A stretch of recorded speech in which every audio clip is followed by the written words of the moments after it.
welcome to a new video. I hope that you're having an amazing day.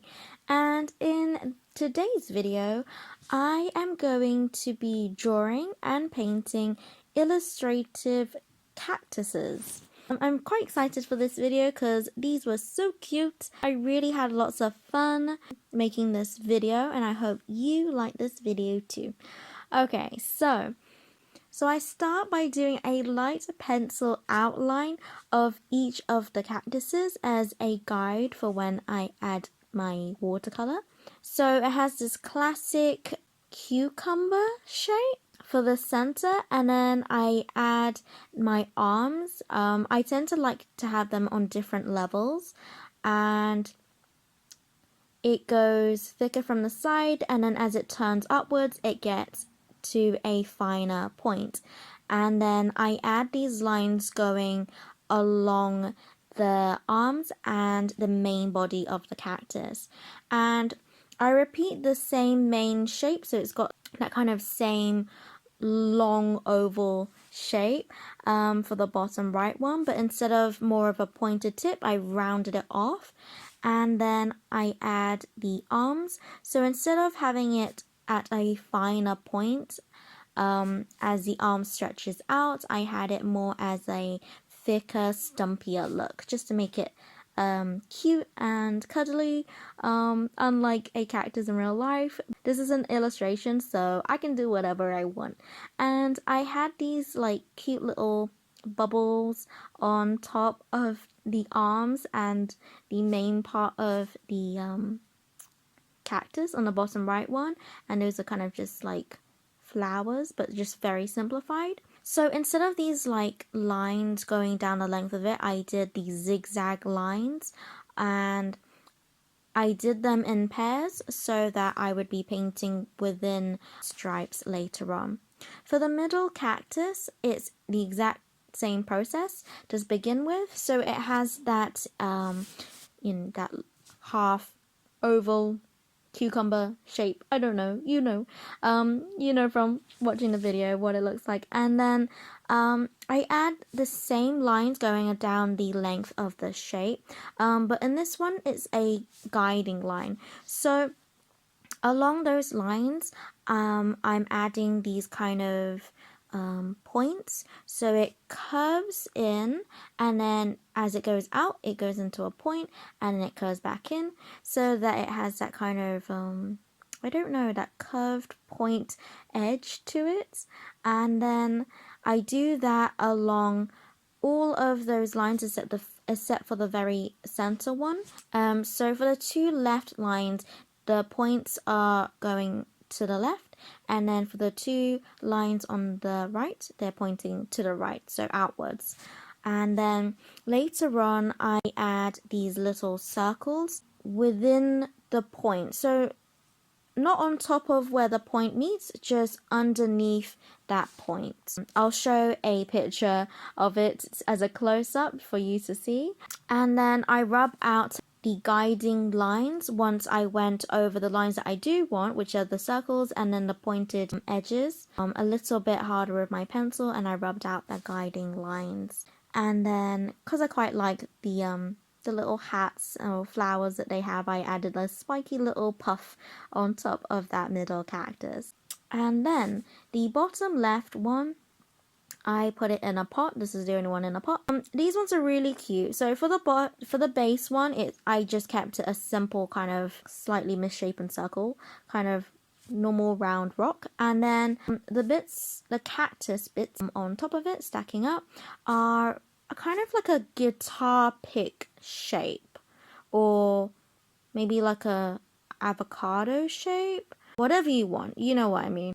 Some of the smaller ones I made them into a cute heart shape, and as it goes up, the ones stacking up on top will be a bit smaller than the one underneath, just so that it keeps its balance. I feel like that made a bit more sense.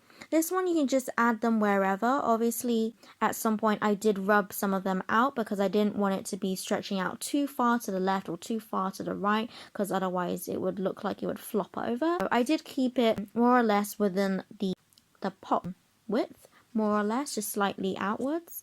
And then On the sides, I drew an extra line on one side of each of those cactus shapes for a shadow, just to show that it is a 3D shape, just to give it a little bit more depth. And then I added these dots on the cactus.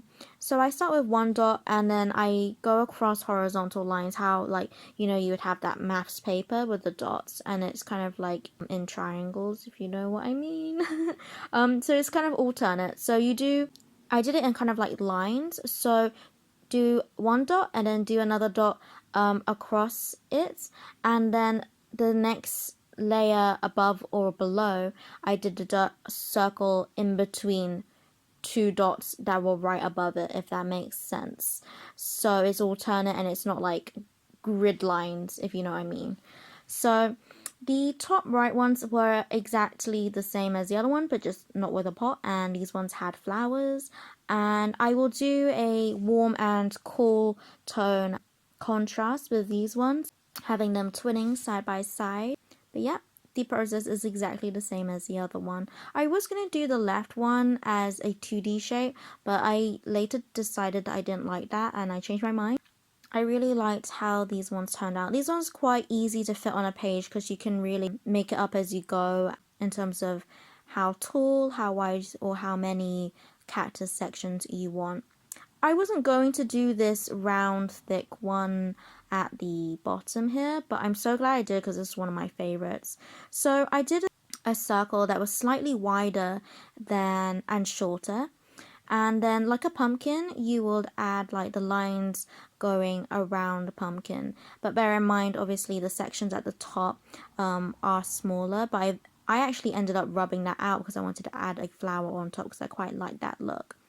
And because it's a curved shape, the lines will curve round that to give the 3D impression.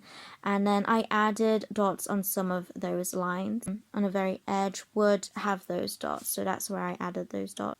And then I painted my cactuses with the first layer of that light green, and then I added a bit of a yellow to it because I wanted it to be a bit more lighter.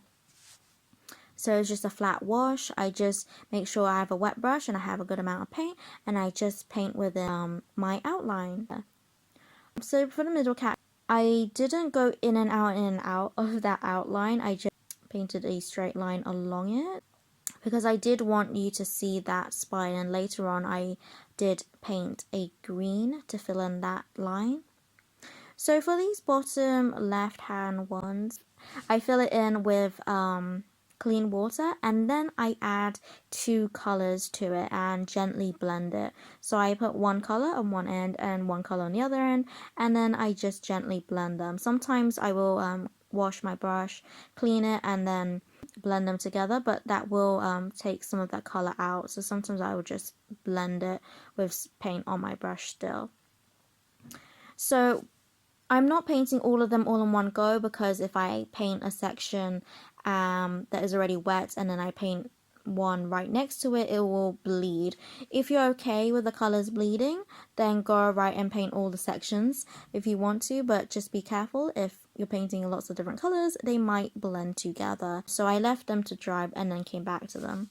So the middle one, yeah, I painted the light green. Those little dots are where the spiky spines, I think that's what they're called, are going to be sticking out from.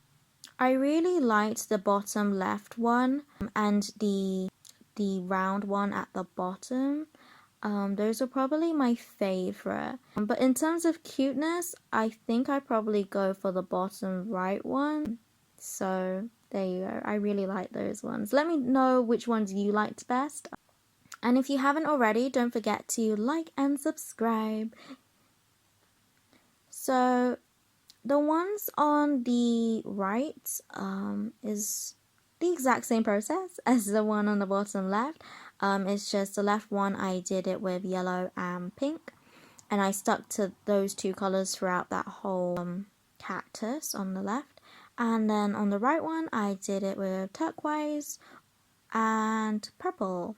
And that one I didn't actually wait for each section to dry, and I just let it bleed through. So I did add my dark green on top of the light green. going alternate stripes. I did end up doing a second layer of this dark green for the cucumber shaped cactuses, because I felt like it was, I don't know, quite similar tone to the light green, and so just to make it a little bit darker, I added a second layer. And the pot, yeah, it's the same thing. Added clean layer of water, and then I added my blue and purple. So same with like the middle one, I didn't go in between because I do want to have these lines along the dots to stand out, so I left that white gap and I didn't paint it in. So the blue side was meant to be like the shadowed side, although they're quite similar tones, but honestly I wasn't that bothered about it for this particular cactus. And then I painted the zigzags on that really cute bottom right cactus. So you want to make sure that you have enough water and paint on your brush so that you can go through the whole way through. If you don't, then you can always wet your brush, get some more pigment. If you can see where there's like puddles of water and paint, then you can always soak that up later. And then I'm just coloring the rest of those cactus bits that are left. Okay, so we're getting onto the pen. So the reason why I added pen is just to tie everything together, to have that contrast, and also to neaten it up, because when you're painting, it's not going to be perfect edges. Neither with paint you're going to have perfect edges anyway, but it's just to neaten it up a bit, and to have that border between each of the different colors. And I also used a pen for the spines, so it kind of made sense. I do like having that outline to make it look more like a sticker. So tips for doing lines or outlining. So a good thing is to kind of rest your either elbow onto the table, and then kind of just have your arm and your wrist in a fixed position, and then move your arm along the edge of your sketchbook or along the table, so you have that steady surface to lean against, and then you just glide that line through onto the page. If you're doing small sections like I am doing right now with this cactus on the bottom left, it's more in your wrist. So lean your arm on the page and then move your wrist around those shapes to try and get things in one line. Don't overthink it when you're doing the pen. I know it can be intimidating, but just don't overthink it. Make sure that you're leaning against something so you have some support to do those lines. Yeah, don't have your arm hovering above, otherwise you're going to have less control over where your pen will go. Oh, another tip is to kind of maybe lean in closer as well. I find that helps me as well. I don't know what it is about leaning in that helps you, but it helps me. It might help you. Be careful when you're doing with pen. You might want to rotate your sketchbook around to make sure that when you're leaning on the sketchbook or the table or whatever, you're not going to accidentally smudge the pen. That goes with also when painting.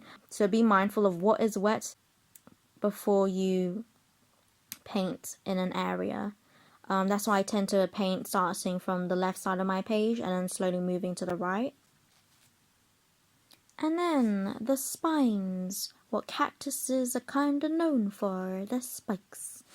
They're quite fun. You just start at the circle and then just flick the pen upwards, kind of like how you do eyelashes, or just flick it out outwards at different angles just to get some variation, otherwise it looks quite unnatural.